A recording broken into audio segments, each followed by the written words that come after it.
Marlow's matchup. My name is Brandon Adams, and this is the former Georgia All-American John Stinchcomb. And after a week away last week, because of the bye week, I got to tell you, it feels good to be back in the saddle again today. Getting ready to talk about the Georgia Bulldogs and the Tennessee Vols coming up this Saturday. And John, I'm glad to have you back in studio to be able to do that. I missed you. I did too. I know. It's kind of funny. It's like when you get in bye week mode, especially for Georgia fans over the course of years, you kind of get used to the same rhythm of a season. Last week in September, a little early to have a bye week. It was a little weird last week. I wasn't quite ready for a rest, at least just yet. I'm with you. Thursday came along. I'm ready for my Marlow's matchup. We're ready to do it, and we have a bye week, so I'm sure the players are very similar. Well, I'm sure they were as well, and it was kind of funny. We're going to hear from Kirby Smart here in just a moment, but I'm curious to get your perspective on this as a former player. I detected a little bit of orneriness from Smart, especially on Tuesday when he spoke to the media, and I think for him, this is like the coach's worst nightmare. Georgia is like 25.5-point favorite over Tennessee. I haven't heard from a Georgia fan all week long who thinks the game's anywhere near that close. Obviously, and I've done this as much as anybody, well documented just the dreadful state that the Tennessee program's in. But if you're Kirby Smart in Georgia, you got a game to win. You got a team to focus. You've got to have everybody on the same page here this week. And the kind of rat poison that Georgia might hear, for lack of a better phrase, or the kind of maybe exaggeration of the dreadful state of Tennessee, all that plays against the mindset Kirby Smart wants to create. And he really did his part this week. You'll get a chance to see this and hear this for yourself in a moment. But he really did his part this week to try to push back against some of that kind of stuff. It's tough for a coach, and as a player, you've been there before. Well, it's hard as a player because you see your opponent lose to the fourth best team in the state. So you're preparing for Tennessee, and it's not the Tennessee of the past. I mean, they lost to Georgia State, and they have not looked good, and that's what you're trying to fight against. Because if you're Kirby Smart and you're this coaching staff, you have loftier aspirations than just winning in Knoxville, but you better win in Knoxville. Yeah. And that's an important step. Anytime you're battling for the East, you got to beat Tennessee. You got to beat your Floridas, and you got to beat your South Carolinas, three opponents that they have not faced yet, and it starts with Tennessee. Well, and I say this all the time, I feel like there's a mindset as a fan of Georgia that I want the players and coaches to have, but my own personal mindset doesn't really reflect that way. I think you're the same way. If I'm talking to you circa 2002 right now about going to playing this game, you're going to say, listen, any given Saturday, hey, Tennessee's a big rival, this is an SEC East game. You're going to say all the right things from the players and coaches' perspective. Now, years removed, you have an opportunity to be a little bit more honest about what the actual situation is, and that's the way it's supposed to be. Sitting here in the studio talking about the game, there's nothing that prevents us from being real about what it is, a game that Georgia should win easily, and start getting ready for more important games later on. However, Kirby Smart, who you're about to hear, Jake Fromm, who you'll hear, we'll hear from Monty Rice on today's show as well. That's not what I want them saying. Even if it is the truth, I want their mind on obliteration. I want their mind on going out there and proving the experts right who think Georgia is supposed to be such a prodigious favorite. And I agree with that mindset. I mean, it's easy to sit behind a desk and talk about how easy of a game this should be for the Dogs, and that's a fair analysis. But as a player, you got to look at what are we building to. It's not just checking a win box. I mean, we're trying to hone our skills as an offense, defense, special teams. We're trying to be one of the best teams, if not the best team in the entire country. So an off week, a letdown is not acceptable. It's got to be, we're focused on our opportunity this week. I think Coach Smart throughout the season has harped on it's not about them, it's about us. Mm-hmm. And off the heels of a Notre Dame game where there's opportunities to grow and improve, and a bye week, you want to come into Tennessee focused on the right things, and it's not their perspective's different than ours, and it should be. Let me take care of a couple comments here before we hear from Georgia coach Kirby Smart. First of all, Terry Lumpkin says, aloha, go Dogs. Hey. I don't know if you're checking in from Hawaii or not, Terry, but that's pretty nice. Jonathan Keynes, and I think this is really funny, says, sorry I'm late to the show. I've been out doing my civic duty, which is obviously a little bit of a wink and a nod towards Jeremy Pruitt, who was a little sarcastic this week in referencing the police officer who was arresting his football player for a lot of things. Oh, who had an outstanding warrant? Yeah, right. I mean, that's you're going to not harass, but at least give a hard time to a police officer he's got an outstanding warrant. What do you want him to do? Right. It's not like we're searching him out. You don't get the hometown discount when you have an outstanding warrant. And if you watched any piece of that clip, I mean, it was a bad look all the way around for Tennessee, for both Jeremys. It was, I'm glad it was not someone wearing red and black and someone wearing that hideous color. Well, our buddy TM on our YouTube comment section is giving us a hard time because obviously we love our red Georgia hover helmet. Today we do have the Tennessee hover helmet there as well, and TM was not liking seeing that too much. Here's the thing you understand though, TM. This Tennessee hover helmet right now is the perfect analogy for the fall season. It's going around and around in circles and ultimately not really going anywhere. Yep. That's, this right here is the perfect analogy. So, yeah, we know that obviously you like buying this hover helmet a lot more than you like buying this one, but just laugh at it as it goes around and round in circles, and much like Jeremy Pruitt talks himself in circles and everything else, you can kind of laugh at that as the perfect analogy. But if you like the hover helmet that you see here, of course, hoverhelmets.com, use the promo code DOGNATION. You actually get big savings on that as well. So check out hoverhelmets.com, promo code DOGNATION, and you can get yourself some savings on the Georgia hover helmet. And the good news is, I know for a lot of you, you tried to order these and you had a hard time. They're actually taking orders again. They're getting the hover helmets back in stock. So go to hoverhelmets.com. You can get that. All right, let us kind of dive in here and do some of this stuff. We talked about the mindset that Kirby Smart's trying to establish with his team. I want you to see this for yourself with Smart. He addresses that. Also a little bit on Caden Mays here, the offensive lineman who's actually going back to his hometown. That's an interesting subplot for Saturday's game.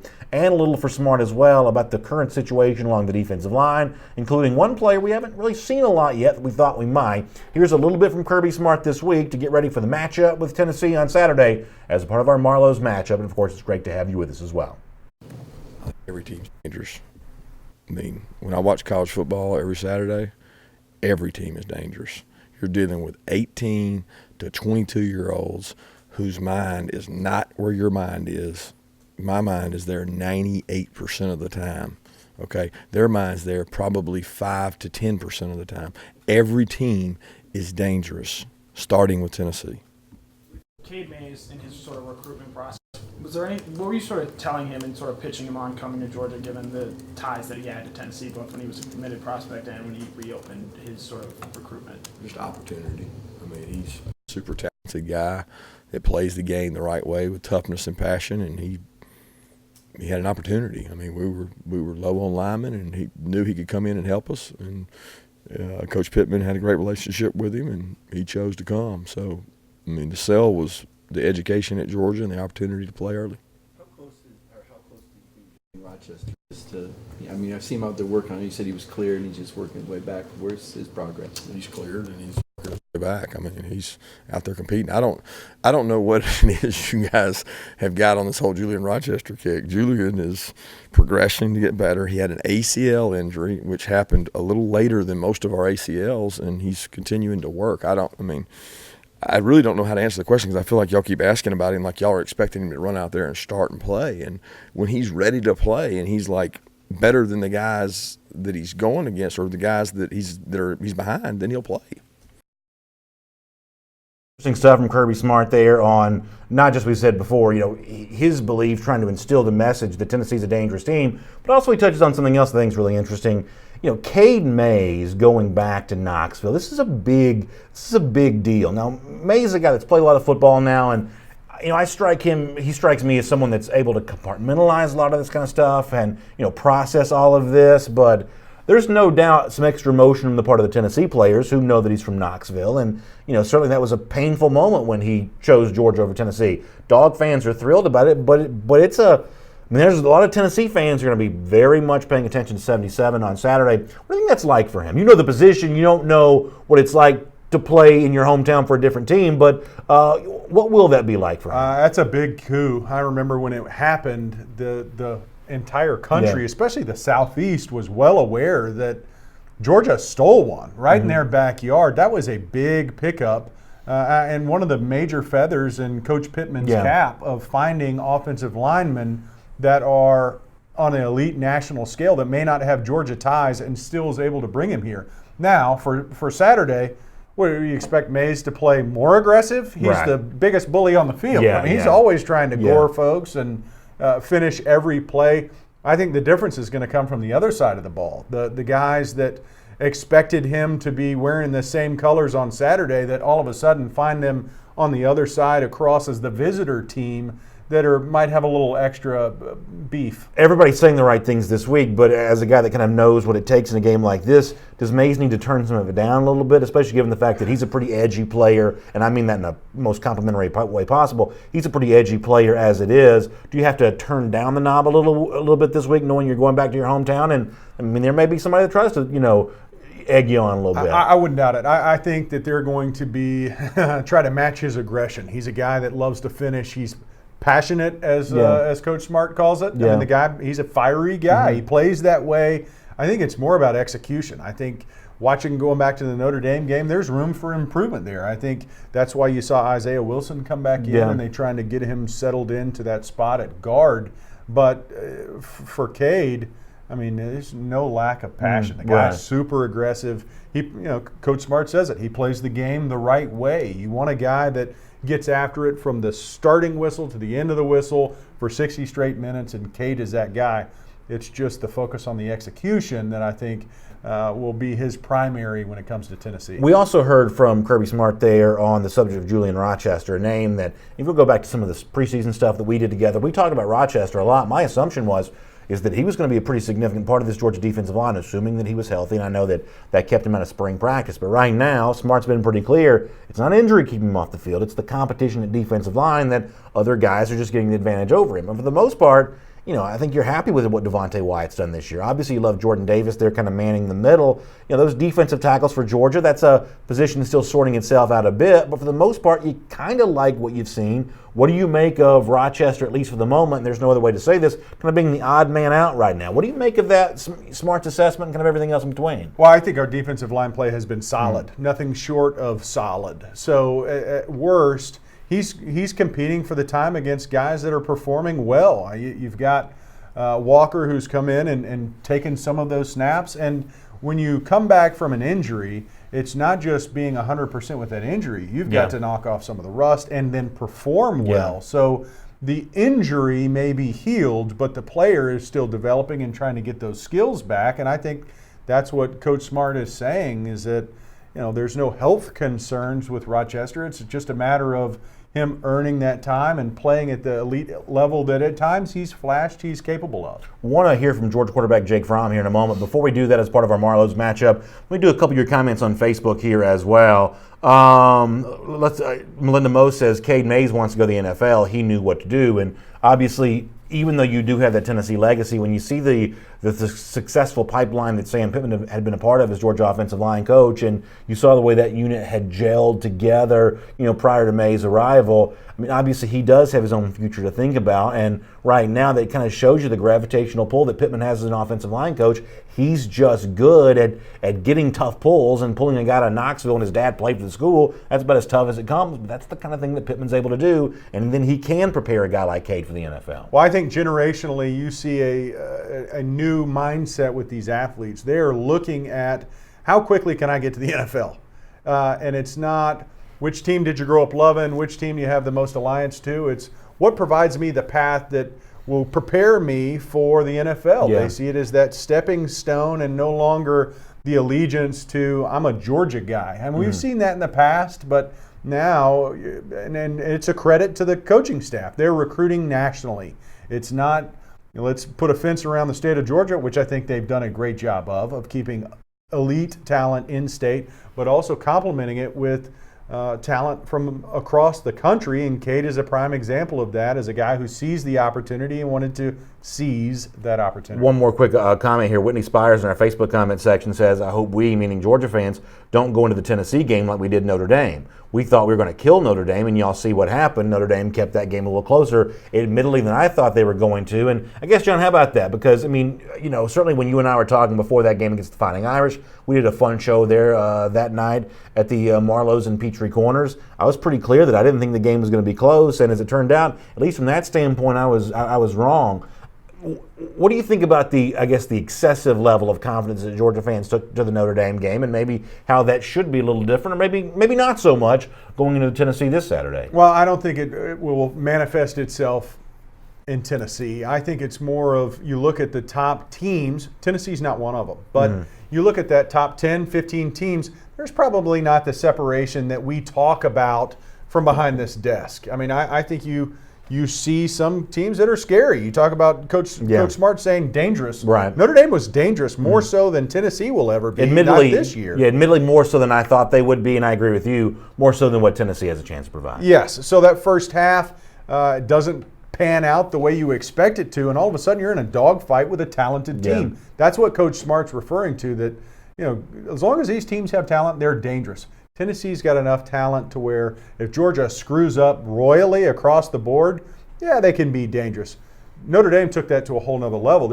I think they legitimized their top 10 ranking. If anything, I probably undervalued Notre Dame going into the game rather than overvaluing Georgia's talent. And admittedly, they still have a ways to go. They're not in their polished form that you hope they'll find by SEC championship and college football playoffs. I think that's right. I mentioned a moment ago that we were out at a Marlow's Tavern in Peachtree Corners for our Marlow's matchup a couple weeks ago, and coming up in a couple weeks, you're also going to get a chance to be able to see us again when the Marlow's matchup returns to the Dunwoody location for Marlow's. Let me give you the date and the address on this. It comes up Thursday, October 17th from 6 to 8 p.m. We're going to be live at the Dunwoody, right there in the Dunwoody Village Shopping Center. It's 1317 Dunwoody Village Parkway. Getting ready for the Kentucky Wildcats that following Saturday, and kind of observing where Georgia is in the month of October. What a great time this is going to be from 6 to 8 p.m. Thursday, October 17th at the Marlow's in Dunwoody, 1317 Dunwoody Village Parkway. We had a great crowd and had a great time at the Marlow's in Peachtree Corners a couple of weeks ago. It's going to be amazing in Dunwoody as well, so go ahead and mark this on your calendar. The big next Dog Nation event at a Marlow's Tavern comes up October 17th at the Dunwoody location. We'll see you there coming up at 6 p.m. All right, speaking of Georgia quarterback Jake Fromm, who I mentioned a moment ago, I want to give you a chance to see a little bit of what he told reporters this week, and there was a lot of talk going back to that game against the Fighting Irish about the work that Jake Fromm does at the line of scrimmage, his ability to change plays in the line of scrimmage, his ability to get Georgia into something that works. A lot of Georgia fans also want to see Georgia give him a little bit more freedom with those play calling duties, maybe take advantage of the skill set that he possesses and maybe do some of the stuff that he does best. Well, here's what Fromm said on some of those topics when he spoke to reporters this week as part of our Marlow's matchup.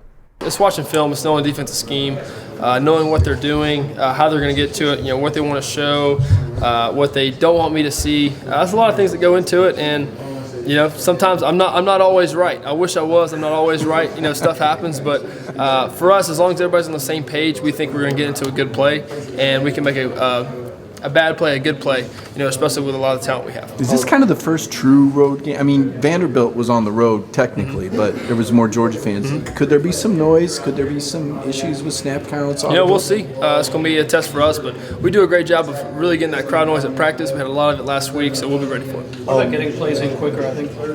Jake, to follow up on that, I mean, looking back on 2 years ago, I know there was a lot of the same talk. A lot of the hype about going to England and then going out and winning that game like on the 41-0. There's something you remember about that? Is there anything unique about that game that stands out still?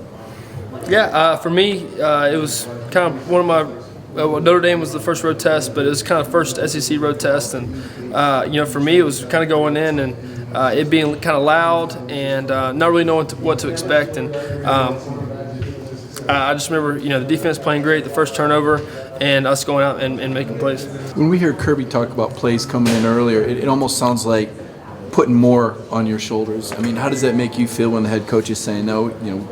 He wants his quarterback essentially to manage the game from the line of scrimmage. Right. It really helps me out a ton, getting the play in earlier and seeing what we're seeing, so I can make the right calls, make the right checks, and make the right reads. So just part of football, and just have to get better at it. Silver Mac, watching us on YouTube, says, we need to let Fromm off his lease and let him ball out. And I have to admit, there is a part of me that agrees with Silver Mac on this, that, when you look at Fromm in the second half against Notre Dame compared to the first, it seemed like there was a little bit more freedom to make some big throws, and Fromm's good at that. It would be one thing if Georgia had a quarterback that was somehow limited from a skill set, someone you had to protect. Obviously, at that point in time, you would want to call safe plays because you didn't want to put him out there. But Jake Fromm was good as a freshman. I mean, he was good on deep throws. His yards per attempt number has always been really high. This is a guy, as a junior, I think you got to trust even more. I do kind of agree with Silver Mac here. I think it's time to let Jake Fromm take this skill set out for a spin just a little bit. I hear you, and I can't say that I disagree with you. I think the mindset going into the Notre Dame game was we want to establish the run. Mm-hmm. We're going to try to press their edges a little bit, and I think Notre Dame responded to that, and all of a sudden the series weren't stacking up like you'd want them. They were short series, and you're not keeping the ball very long. So that was a problem. But I'm a little bit guarded against this question or this comment, this train of thought, because I don't want it to be a comparison game between what Jake Fromm's doing and Justin Fields doing. I understand. Right? Or any other quarterback, really. Right, but I mean, that's an easy comparison that a lot of Georgia fans are pointing to. That's fair. And if it's best for Georgia, I think they should open up. And now, in my opinion, I think you're going to be better off in the long run if you are able to attack a defense with Jake. And he's a talent, man. Yeah. And I think that's the point that we're hopefully getting to, is that he's got the skills, the arm, the vision, the decision-making ability to make those throws. And to be clear, I don't want to see Georgia abandon the run. Obviously, the offensive line, the running backs, that's still the nucleus, the strength of this team, even with a quarterback that's as good as Jake is. I guess what I'm saying is when Georgia throws it, I want those throws to count. You know, some of the stuff in the first half against Notre Dame, those were just too short, too safe to really have any magnitude to them whatsoever. And Jake Fromm deserves more than that, I think. And I hope it probably doesn't matter against Tennessee, and it probably doesn't matter against South Carolina, Kentucky, the games of the month of October, but you better believe it's going to matter against Florida, and Auburn especially, because they are so good with their front seven, defensive line especially. Those are the games when Fromm deserves a chance to have more of the game plan put on his shoulders, I believe. Well, I think he's earned it. I think he's earned that opportunity to take some of those shots that aren't the 10 yards and under pass plays, just because he can hit it. I mean, he hits the out route probably better than any quarterback in college football, and that's at every level, not just the 5-yard quick out, but some of those deeper out-cutting routes on the boundary. So has he earned those opportunities? Yes. I'd like to see a little bit more mix. That's just my opinion. But that's just another way to attack that defense. Brian McPhail in our YouTube comment section was referencing the fact that so many Georgia fans are expected to be in Neyland Stadium this Saturday, and I'm curious to see how many it turns out to be, but so many Georgia fans are expected that some of them are trying to coordinate the checkerboard thing. Have you heard about this? I've heard. The red, the black. Brian says that he's going to be in one of the red sections, so he's going to be wearing his red shirt. I think anything north of 20,000 Georgia fans, which is not enough to checkerboard the stadium, but anything north of 20,000 is a pretty impressive performance here, and that speaks to the ascent that Georgia's on and the descent that Tennessee's on. To think their stadium could be that taken over by UGA fans. Is it amazing that that's the discussion now? That even possibly in Neyland Stadium that there could be enough Georgia contingency that they influence the pattern in the stadium? Yeah.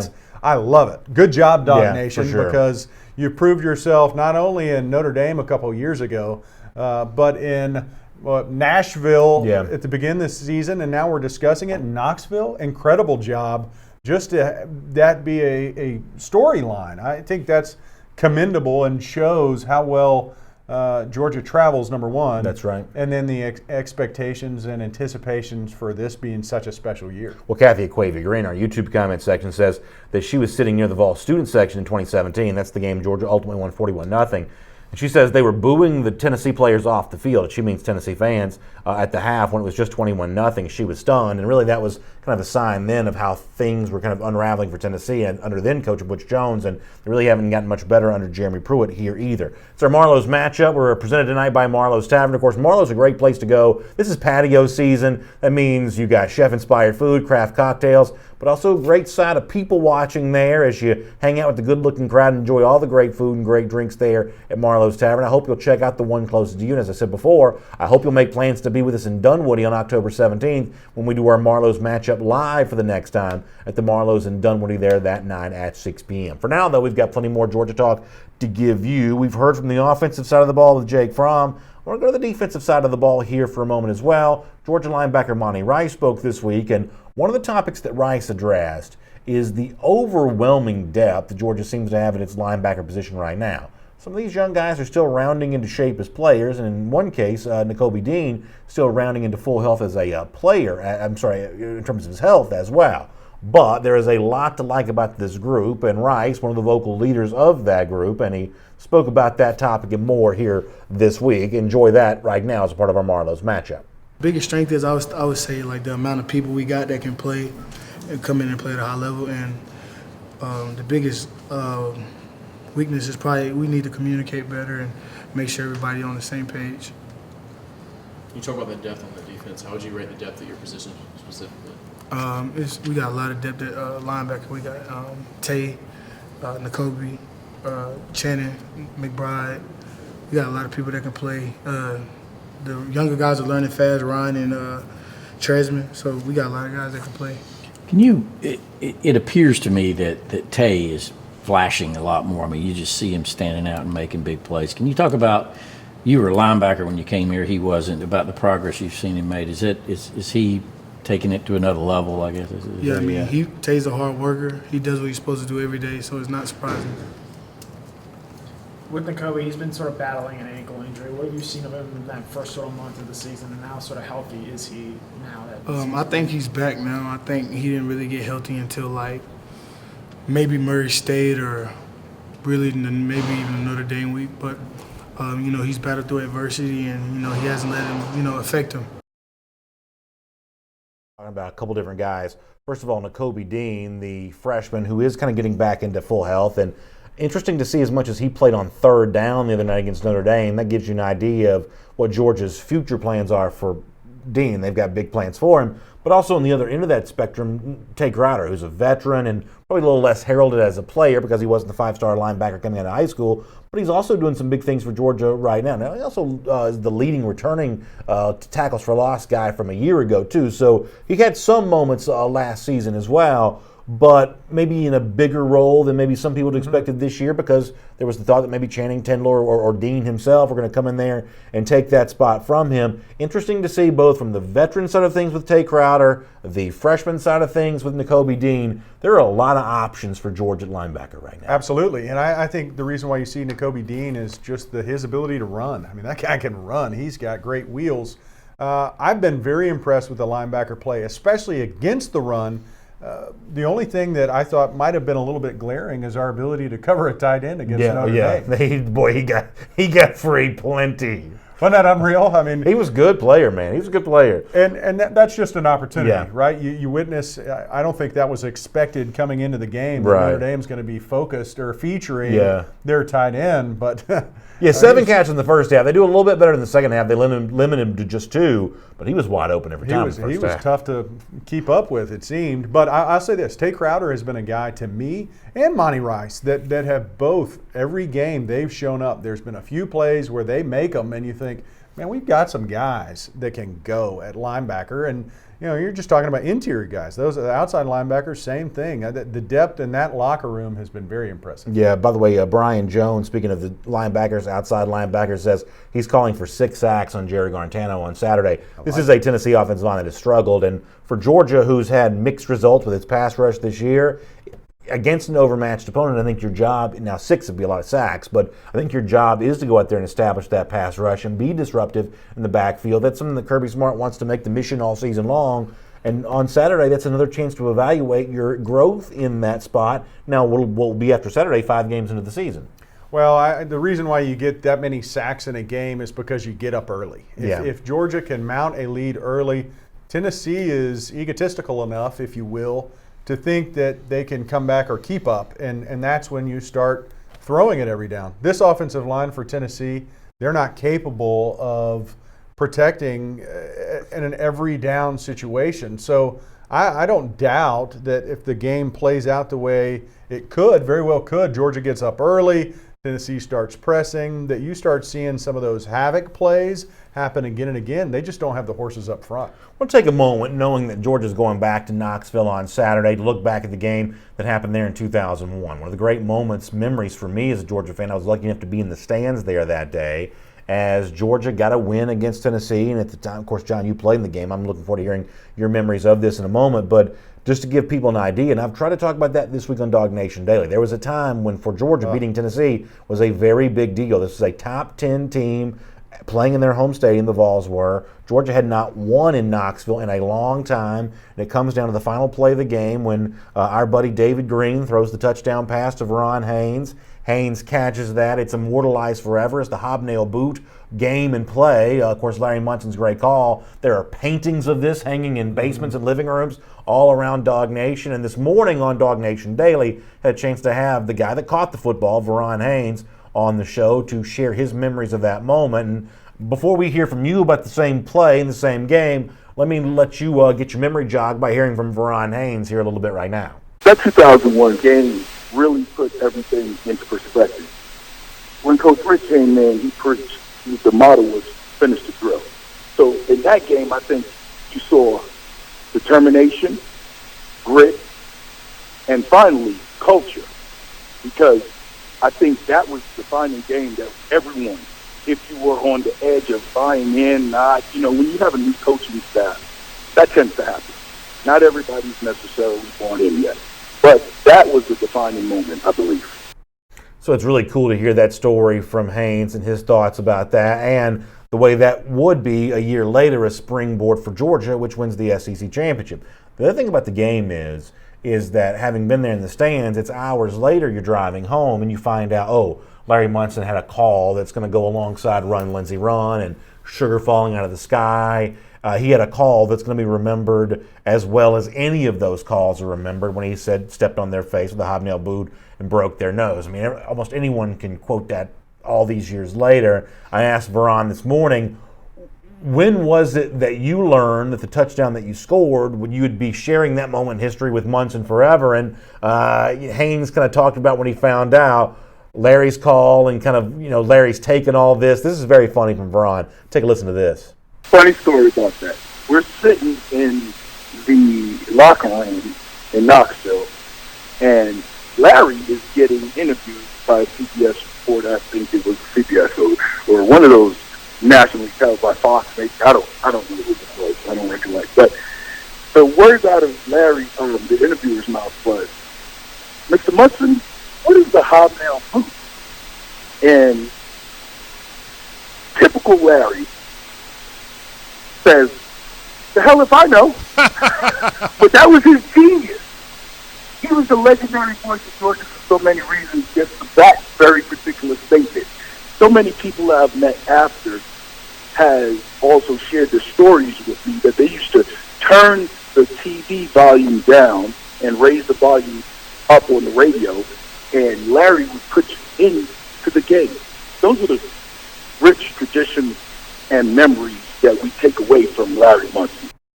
So it's so funny to hear from Haynes there that when Larry Munson retold that story to the TV reporter there that night, that he basically didn't know what a hobnail boot was and not really sure how he even said that. And as someone who's talked into a microphone essentially my entire life and doing stuff off the cuff, to think that sort of unscripted you could provide something as memorable as that is now, nearly 20 years later, it's just amazing. And it's fun to get to talk to Veron about this. It's great to get to talk to you about it right now. I think it's great for us all collectively to remember back to Munson on that. Those of us who were lucky enough to have been able to hear that in the moment when it happened. I mean, John, what do you remember about that? And I guess looking back on your own career, how special is it for you knowing that you played in games that we're going to immortalize? I mean, we'll be telling that story as long as I'm doing Dog Nation Daily and Marlow's matchups, everything like that. 50 years from now, we'll still be looking back on that 2001 Tennessee game as long as I got anything to say about it. What does it mean to you to know that you and your teammates provided fond memories for us like that? Well, it's awesome. I mean, let's be honest. Anytime you're immortalized with a Larry Munson-ism, I mean, what a blessing that is. That guy, I miss him so much. I'm sure I'm not the only one. I got to know him over the years, especially when I was in Athens. Yeah. Such a pleasure to be around. And I think, I don't know if Google was big back then, but I can only imagine how many hits Hobnail Boot had that night because nobody had a clue. Oh, exactly. Hobnail Boot. I didn't know what it was, but what a cool experience. Yeah. I mean, just to be on the field. One, that place used to be so loud, you couldn't hear yourself think, much less the quarterback. I mean, you're just staring at Greeny's mouth trying to figure out what the play is. It was very loud that day. I remember that. It was almost like, if you had speakers at home and you kind of turn them up so you have that white noise, that extreme white noise, that's what it was really like. Extreme white noise that just, did, I would imagine, on the field make it very hard to hear. I was impressed that day with Tennessee fans and the atmosphere they created back when they still liked their team. Yeah, and it was difficult to play in. I don't know about on Saturday. It might be a little easier, but it almost felt as if the field was reverberating. Yeah, it was so loud. By the way, the Cardinals have tied it up with the Braves here 1-1. Not that don't bring up bad news. I've been sitting behind this helmet all day. Right, Tell me about I the Braves. made John sit on the Tennessee side here today. But listen, it's a great time. And what Veron said also in the earlier clip there as well, I think is also true. I don't know that y'all win the SEC championship in 2002 if you didn't start believing yourself after that game. Now, you know this better than me because you were a part of that team chemistry. But I know for a lot of Georgia fans that day when Georgia beat Tennessee, it was this thing of, oh, wow, Georgia can win big games now too. And then in the following year when a lot more of those big games would come, I do believe Veron's right. What happened in 2001 was a springboard for, in 2002, it was a very special season. Unfortunately, it had been 20 years since Georgia won the SEC. So you better believe when you're hoisting that trophy up in the Georgia Dome, the old stadium that's not there anymore, you better believe that was a big deal for Georgia at the time, and Hobnail Boo kind of helps get you there. Oh, it's huge. It was a pivotal game for us. We needed to know that we could come back in a tight game against a good team and win it. And I think it absolutely catapulted us into 2002 with confidence. I mean, as Coach Rick is kind of getting his feet underneath him, and we understand that they're going to lead us and create an atmosphere and a culture in that locker room for us to win those tight games, those tough games against a good opponent.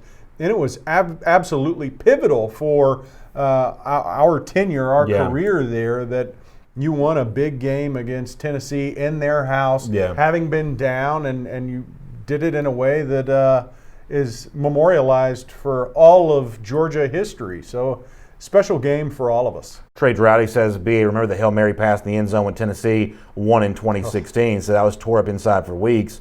So there's even contemporary history here as well that makes this game for Georgia pretty special on Saturday. And to the extent that I have any influence whatsoever, I've tried to use that influence this week to say, listen, I don't care if Georgia wins by 30 points. I don't care if the game itself seems boring while it's being played because there's very little drama. When it's over, Georgia fans ought to celebrate. Now, the team itself may not celebrate. They don't celebrate a lot of these wins on the field anymore. They get dressed and go home and start thinking about the next game, which is kind of what you want them to do. But for the fans themselves, take a moment to appreciate it because you can remember when beating Tennessee was a big deal, and I hope for the fans who still understand the nature of this rivalry, I hope it's still treated like a big deal. I'm with you. I think the fans get it, maybe more so than the players. They might have been a little too young to know that sometimes when a team wearing that helmet came to town, you had to buckle up and get ready for a 60-minute battle. That's right. You can celebrate every time you beat these clowns. I'm all for it. Yeah, absolutely. Let me take a moment before we get ready to wrap things up here today and do a couple of your comments on the way out the door to talk about something a little bit more serious for a moment. When John was with us on Dog Nation Daily on Monday, we mentioned Touchdowns for Children's. Great work being done to raise money for cancer research by our friends at Children's Healthcare. And this is not just something that guys like John believe in. Georgia coach Kirby Smart is a big believer in this too, pushing UGA fans to support their favorite football team while they also support a great cause here. So I wanted you to get a chance to see from Georgia coach Kirby Smart his belief that this is a cause worth getting behind. So listen to the coach here for a moment before we tell you more about this. Dog fans, let's show that the Bulldog Nation really cares. Make a pledge for every touchdown we score this season through Touchdowns for Children to help raise funds for pediatric cancer research. Every dollar you pledge will be matched by the Chick-fil-A Peach Bowl. Go Dogs!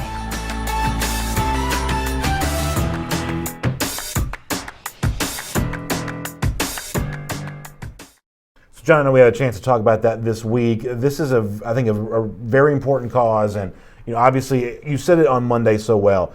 It's the kind of thing that you hope that your family never has to use, but for those who do, and some of the people who are listening or watching us right now will be touched by this, it's great to have that important cause out there. Let me show folks the website they can go to. It's touchdownsforchildrens.org, and there's a special tab you can go to get to the UGA part of this. It's touchdownforchildrens.org/team-University of Georgia with the dashes there in between. You can get in there on that and raise money on behalf of a great cause and kind of show support for UGA there as well. John, it really is a great thing to get behind, right? The win-win situation. This literally is a win-win. One, it gets to show the entire world that Georgia has the best fans. I mean, it's a competition. They set it up to where Georgia fans are competing against the fans of every other team. What better way to say we love kids more? Yeah. Than getting involved and stepping up. Kirby hit it. That's right. We want our Georgia fans and our fan base to be more than just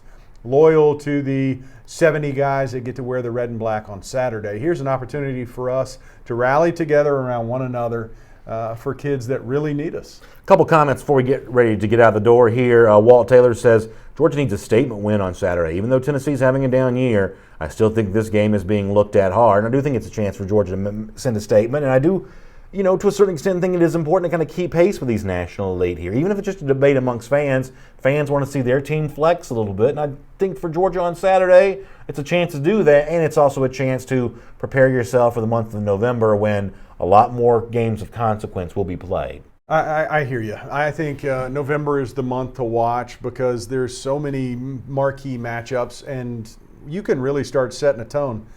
Tennessee is an SEC East opponent that we need to go out there and perform well. You need to set that tone for the entire East that Georgia's going to be on top and they're the team to beat, not just on paper, but when we play on Saturday, it means something. By the way, Cody Taylor says Dansby Swanson, the Brave shortstop, makes a diving catch to end the fifth. I kind of think it's cool that a lot of y'all are like us. We got the game up running right here. We got the show right here. Kind of a second screen experience. It sounds like a lot of y'all got the same thing going on. So that's a nice thing to be able to see.